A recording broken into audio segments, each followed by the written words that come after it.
This morning on WDAM 7 Sunrise, the Hattiesburg Zoo is getting ready to unveil its newest expansion. We have the details coming up. Also, if you've received the Pfizer vaccine, there's a chance you might have to get a third shot later in the year. What you need to know is just ahead. And the Mississippi State Department of Health is closing all 81 WIC centers. Why it made that decision? Now on WDAM 7 Sunrise. We're proud to always be on your side. Good morning, Pine Belt. This is WDAM 7 Sunrise. Good morning and thank you for waking up with us. It's Friday, April 16th, and we have another rainy day here in the Pine Belt. Let's kick things off with Patrick for more details on the forecast. Patrick, any sun today? Well, Vanessa, most likely not. We're going to be socked in with the clouds for much of today, and we're also going to be looking at the likelihood of some off and on showers across the area. In fact, some of us are even starting off with some rain in portions of the Pine Belt this morning. A live look at Forest General Hospital, currently 58 degrees as we start off your day with a live look at that sky cam this morning. It's raining there in Midtown Hattiesburg. It's just light rain, but it is raining. Now let's head up to Jones College up in Ellisville, and you can see dark clouds this morning, a few droplets on the lens there. So we got some light showers rolling through the Pine Belt this morning. Around the area, light rain falling from about Wayne County through State Line, through Jones County, just to the north and east of Petal, through Hattiesburg, Collins, Prentiss, and Columbia. You're all seeing light showers this morning. Nothing bad with this, just some light rain as we start off your day. Everybody's into the upper 50s, right around 58 in Petal, 58 in Purvis, 55 in Collins, and 58 in Columbia. But the kiddos will need the raincoat. We're seeing those showers this morning, and we're going to continue to see off and on showers throughout the day with a high of 68. More rain is expected, but we'll tell you when it'll finally come to an end, coming up in just a few minutes. Thank you, Patrick. Starting off with news from across the state this morning, the cost of college is constantly on the rise, and in Mississippi, the average parent will spend about $30,000 a year sending their child to a public state university. But luckily, there are programs that can help. There are two Mississippi saving plans that allow parents to get a head start in paying for their child's college education. The first is called Impact Plan. It essentially allows you to prepay for your child's college using today's rates. The other plan is called a Max Plan, which is more like a savings account you can open to help pay for tuition, books, supplies, and more. State Treasurer David McRae says both plans have advantages, but just be sure to do your research. The older your child gets, this is why it's important to do it early. The older your child or grandchild is or gets, they need to go ahead. It gets more expensive. So the earlier you do a college prepaid tuition plan, the cheaper it's going to be. So I can't emphasize enough, and I'm going to be blue in the face before this is all said and done. Save early, start early, because you're going to save yourself money and in the end of the day. These programs are specifically for Mississippi colleges or universities. If your child is awarded a scholarship or chooses an out-of-state school, the funds can still be accessed. Well, the Mississippi State Department of Health is closing all 81 of its women, infant, and children food distribution sites. The WIC sites will be permanently closed by late summer and early fall. 85,000 Mississippians are enrolled in the program. WIC clients are being transferred to the use of electronic banking and a debit card for food purchases due to a federal mandate. The new cards will allow clients to choose where to purchase food and infant formula. For now, clients will have paper vouchers to take to the existing food centers for WIC food. In other news, the 2020 income tax filing is now due May 17th. It's been extended again this year because of the pandemic. When President Joe Biden signed the American Rescue Plan, it provided a federal tax break on unemployment benefits, but Mississippi is one of 13 states that taxes unemployment benefits.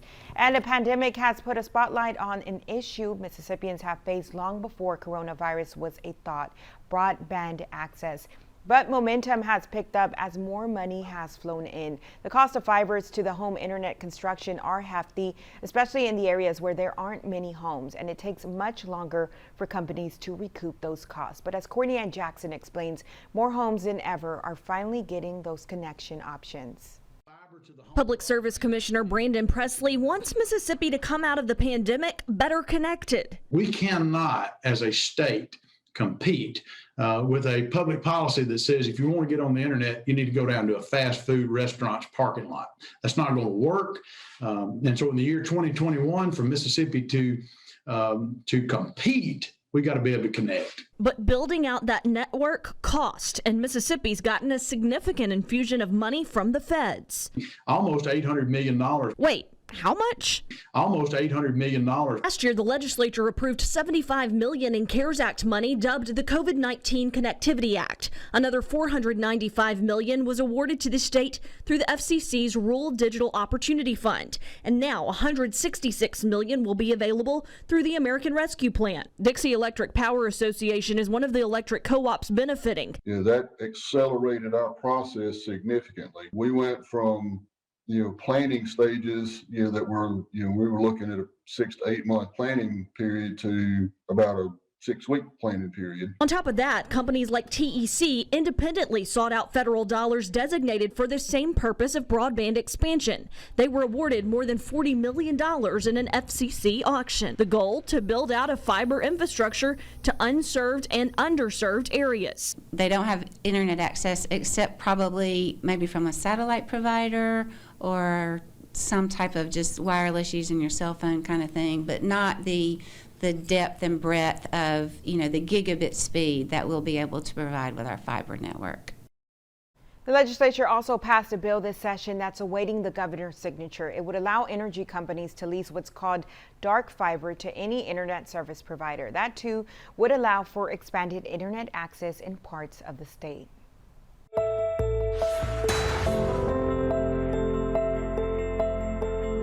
On to our coronavirus coverage this morning. A third dose of the Pfizer COVID-19 vaccine could be needed within a year. Pfizer's CEO says people will likely need a booster shot within 12 months of getting fully vaccinated. Pfizer announced earlier this month that data from more than 12,000 vaccinated people showed the vaccine was more than 91% effective against COVID-19 and more than 95% effective against severe disease up to 6 months after the second dose. And speaking of Pfizer, researchers say they've started testing the Pfizer COVID-19 vaccine in kids as young as 2. Stanford Medicine says it's one of 5 sites across the U.S. taking part in a phase 1 trial of the Pfizer vaccine in kids younger than 5. There's a group of 144 kids that will get 3 doses of the vaccine. Meanwhile, Cincinnati Children's Hospital said the first dose was given to participants in a 2 to 4-year-old age group last week. The hospital says nearly 340 kids are participating in the trials there,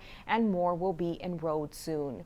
Well, to COVID-19 in our state now, the latest report from the Mississippi Department of Health shows there are 410 new cases and 6 additional deaths statewide. This brings the state totals to 308,521 cases and 7,127 deaths. In the Pine Belt, there's a total of 33,253 cases, and sadly, 678 people have died from the virus in our area so far. There are more than 297,000 people presumed recovered from COVID-19. Well, that'll do it for our coronavirus coverage this morning. Be sure to check out our website, WDAM.com, or download our free WDAM 7 mobile app for the latest COVID-19 information. And continuing to keep you informed, Monday, April 19th, the city of Hattiesburg will be doing a citywide testing of weather warning sirens. It will start at 11 a.m. These tests are done to make sure systems are engaging properly during severe weather warnings. Emergency management officials and the Hattiesburg Fire Department will be monitoring the process. Currently, there are 6 sirens in Hattiesburg. And mark your calendars, the date has been set for the opening of the expanded Africa exhibit at the Hattiesburg Zoo. The zoo will host the grand opening and ribbon cutting for its newest attraction on May 15th, which will feature 2 giraffes as well as several hyenas and Columbus monkeys. The giraffes and a mother and her calf haven't arrived just yet, but they will. And when they do, they'll stay in a state-of-the-art barn. The zoo's animal curators say their new tenants will be here soon and will need some time to get acclimated to their new surroundings. We do have a really nice facility here. We just got finished doing our floor. We have it scored so that they can't slip and fall. We're going to have stall mats in there so it's nice and soft and cushy, plus some shavings. There's heaters that line the wall for when it gets cold and big fans that push that heat down in the winter. The expansion of the Africa exhibit is a $3.6 million project, which increases the size of the exhibit area by 25%. Patrick?